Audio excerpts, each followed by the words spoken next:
বন্ধুরা, রাধে রাধে।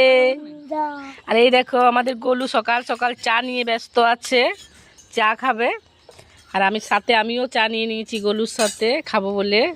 গোলু তো এই দেখো আমার বেগুন গাছটা কেমন বেগুন ধরেছে। যখন আমি বেগুন গাছটা নিয়ে এসেছিলি ইয়ের থেকে নিয়ে এসেছি, নার্সারির থেকে, 20 টাকা দিয়ে একটা বেগুন গাছের দাম।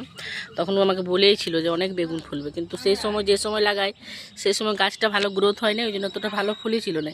এই এখন আমরা 1 মাস হলো এত বেগুন খাচ্ছি এটার থেকে যে অসাধারণ। এইটাও ছিল দেখো, এই যে দেখো বেগুন ধরেছি কেমন, গাছগুলোয় বেগুন হয়ে আছে। আর কতদিন থেকে বলছিলি যে পেয়ারা গাছটায় পেয়ারা হচ্ছে না, দেখো অসম্ভব পেয়ারা ধরেছে। পুরো ডালে ডালে ওর হাড়ে গুড়ে পেয়ারা হয়ে গেছে, এই দেখছো অনেক পেয়ারা। এই বেগুন তুলিস না।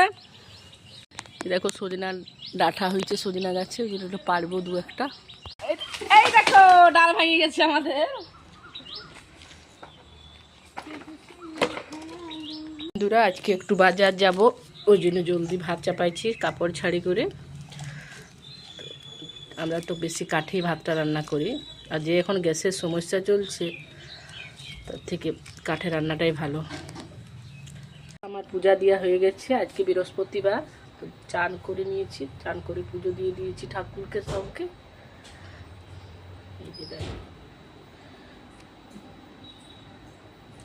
তো এখন যাবো ঘাটছিলা, ওই জন্য পুজো টুজো দিয়ে রান্নাও হয়ে গেছে কমপ্লিট।